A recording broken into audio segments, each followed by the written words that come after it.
Dans la mythologie grecque, l'épisode du cheval de Troie nous raconte comment, après avoir en vain tenté de prendre la ville pendant 10 ans, les Grecs ont eu l'idée de construire un immense cheval en bois au sein duquel se cachait un groupe de soldats armés et de l'abandonner devant la ville qu'ils convoitaient tant. Les Troyens, pensant qu'il s'agissait d'une offrande aux dieux, ont eux-mêmes poussé l'immense cheval au sein de leur cité. Ils ont fait la fête autour de lui et quand la nuit est tombée et qu'ils étaient tous en train de somnoler en cuvant leur vin, les soldats sont sortis du cheval, ils ont ouvert les portes de la ville au reste de leurs troupes et c'est ainsi que les Grecs ont d'abat les Troyens, tuant les hommes, même les bébés garçons et emmenant les femmes et les filles en esclavage.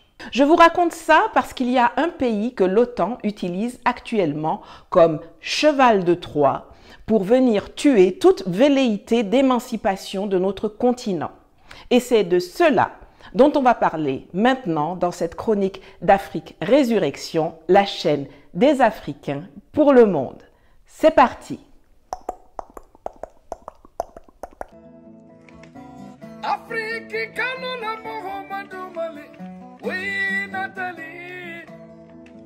Il y a quasiment un an jour pour jour, le 26 juin 2022, le dernier paragraphe d'un article d'Associated Press, repris dans de grands médias américains dont le Washington Post et Voice of America, attirait mon attention. Sous le titre « En tant qu'hôte du sommet, l'Espagne exhorte l'OTAN à surveiller son flanc sud », l'article nous parlait du concept stratégique de l'Organisation du traité de l'Atlantique Nord, qualifié de, je cite, « document de travail le plus important après le traité lui-même signé en 1949 ». Fin de citation. Je me souviens qu'à l'époque, j'avais sursauté en le lisant et j'en avais même parlé à mes proches car cela m'a tellement turlupiné que je voulais faire une vidéo là-dessus. Après, l'actualité m'a rattrapé et c'est resté en suspens jusqu'à aujourd'hui. Que disait donc ce fameux paragraphe? Je cite. Le ministre des Affaires étrangères de la Mauritanie, une ancienne colonie française en Afrique de l'Ouest, est également invité à assister à un dîner de travail de collègues ministres des Affaires étrangères au sommet de l'OTAN.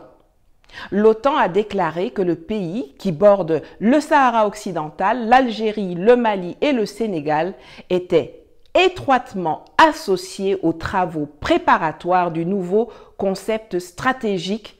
Fin de citation.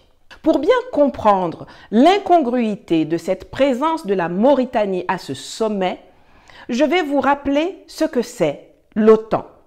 Au départ, l'OTAN a été fondée par 12 pays d'Europe et d'Amérique du Nord. La Belgique, le Canada, le Danemark, les États-Unis, la France, l'Islande, l'Italie, le Luxembourg, la Norvège, les Pays-Bas, le Portugal et le Royaume-Uni. Puis elle s'est étendue, tel un cancer, toujours plus vers l'Est, en direction de l'Union soviétique, devenue plus tard Fédération de Russie, avec l'adhésion d'autres pays européens et des pays baltes et anciennes républiques de l'URSS, et ce, malgré la promesse de non-expansion faite par les USA à Mikhail Gorbatchev en amont de la chute du mur de Berlin en 1989. Vous les voyez apparaître ici. 30 membres donc. Le 4 avril 1949, l'objectif premier du traité de l'Atlantique Nord, qu'on appelait aussi traité de Washington, était de mettre en place un pacte d'assistance mutuelle visant à contrer le risque de voir l'Union soviétique étendre le contrôle qu'elle exerçait sur l'Europe de l'Est à d'autres parties du continent européen. Ils se sont mis d'accord de se défendre collectivement, ce qui a été ancré par l'article 5, qui stipule que si un pays de l'OTAN est victime d'une attaque armée, chaque membre de l'Alliance considérera cet acte de violence comme une attaque armée dirigée contre l'ensemble des membres et prendra les mesures qu'il jugera nécessaires pour venir en aide au pays attaqué. Vous conviendrez avec moi que la Mauritanie, c'est vraiment très loin de l'Europe de l'Est. Alors, qu'était-elle allée faire autour de la table pour élaborer le concept stratégique de l'instrument de l'expansionnisme militaire occidental par excellence qu'est l'OTAN, le maître d'œuvre de la déstabilisation et de l'explosion du terrorisme au Sahel à travers le bombardement et la destruction de l'État libyen. Eh bien, elle joue le rôle du cheval de Troie. La Mauritanie, on la connaît comme étant le pays qui a sanctifié l'esclavage et la discrimination raciale en Afrique. Alors que l'esclavage a été aboli officiellement au XIXe siècle ailleurs dans le monde, la Mauritanie a attendu 1981 pour le faire pour la troisième fois. Mais l'esclavage est tellement ancré dans les habitudes des colons arabes qui se sont arrangés pour diriger le pays qu'il a fallu voter une loi en 2007 pour rendre sa pratique criminelle. En vain d'ailleurs, puisque 3,2% de la population sont encore en esclavage aujourd'hui, comme nous l'indique le dernier rapport du Global Slavery Index publié le 16 juin 2023. Les présidents au teint blanc se succèdent au pouvoir, tous d'accord quand il s'agit d'opprimer la population noire du pays. De l'école primaire à l'université, les fondements de l'esclavage sont enseignés et perpétués. Les langues africaines sont éradiquées systématiquement et les citoyens noirs sont tués sans que cela n'émeuve personne, ni en Afrique, ni dans le monde. Pour approfondir votre connaissance du cauchemar mauritanien, je vous suggère d'aller faire un tour sur la chaîne Aganisha.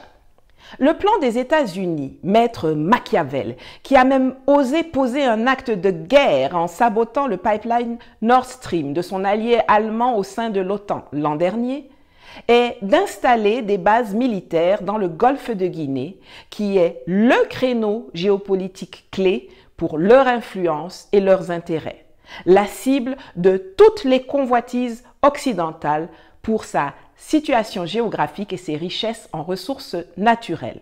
Je vous l'ai déjà dit dans une autre vidéo, la Russie a suffisamment de ressources sur son territoire pour ne pas être dépendante des nôtres. Quant à la Chine, si elle s'intéresse aux ressources africaines, c'est majoritairement pour les soustraire aux Occidentaux. Les seuls qui n'ont rien, ce sont les Européens. La situation géopolitique actuelle fait que pour les Occidentaux, leur présence dans le golfe de Guinée est devenue cruciale. Je dirais même une question de survie. Les pays africains comme le Centrafrique, le Mali, le Burkina Faso, le Cameroun, qui ont signé des accords de coopération militaire avec la Russie, sont perçus comme des dangers pour l'hégémonie occidentale. Les États-Unis, comme le reste du monde, voient bien que l'armée française est totalement incapable d'obtenir un quelconque résultat dans la région. Elle a complètement perdu pied et les mercenaires de la Légion étrangère française errent d'un pays à l'autre au gré des coups de pied aux fesses que leur balancent les nouveaux dirigeants émancipés des pays du Sahel comme Ibrahim Traoré au Burkina ou Assimi Goïta au Mali.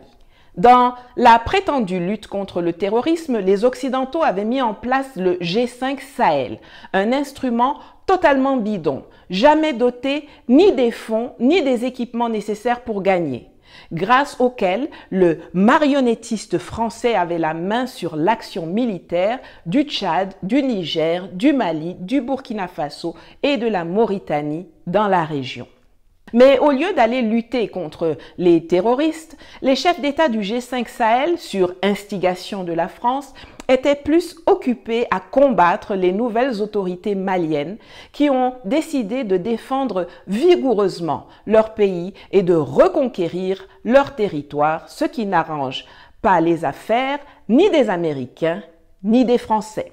Alors, quand le colonel Goïta a annoncé le retrait du Mali de l'organisation en mai 2022, les USA ont décidé de reprendre la main sur un dossier que la France s'est montrée incapable de gérer. Et c'est ainsi qu'apparaît le gouvernement d'apartheid mauritanien à la table et dans les plans de l'OTAN. Un pays qui, par sa position géographique stratégique, relie non seulement le Maghreb à l'Afrique de l'Ouest, mais est situé en face des îles Canaries. Et badaboum, le 23 juin 2023, vendredi passé donc, un an après le fameux sommet de l'OTAN en Espagne, on apprend la signature à Nouakchott d'une lettre de coopération entre l'OTAN et le Collège de défense du G5 Sahel, qui devrait d'ailleurs s'appeler G4 Sahel après le retrait du Mali.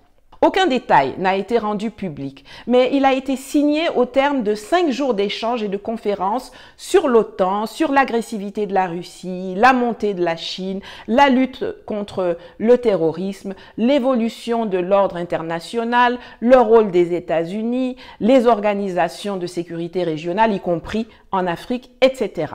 Des membres du gouvernement et de l'état-major mauritanien, ainsi que des hauts gradés du Burkina Faso, du Niger et du Tchad, mais aussi de l'Égypte et du Maroc, ainsi que les ambassadeurs de France, d'Allemagne, d'Espagne, de Turquie, des Émirats arabes unis, du Royaume-Uni et de l'Union européenne, et quasiment tous leurs attachés de défense stationnés à Nouakchott y ont pris part. La toile se tisse. Le cheval de Troie est en cours de fabrication et j'espère que cette vidéo vous mettra la puce à l'oreille et éveillera votre vigilance. Si l'arbre savait ce que la hache lui réservait, il n'allait jamais se réjouir de lui avoir fourni son manche. N'oubliez pas de contribuer à mes cagnottes dont les liens s'affichent en dessous pour me permettre de continuer à produire du contenu éducatif. Et un grand merci à ceux qui l'ont déjà fait comme Vanessa, Carlos, Didi, Idrissa, Valérie, Ouma, Simon, Gaël, Laure, Jean-François, Nicole, Aurel et tous les autres. À bientôt.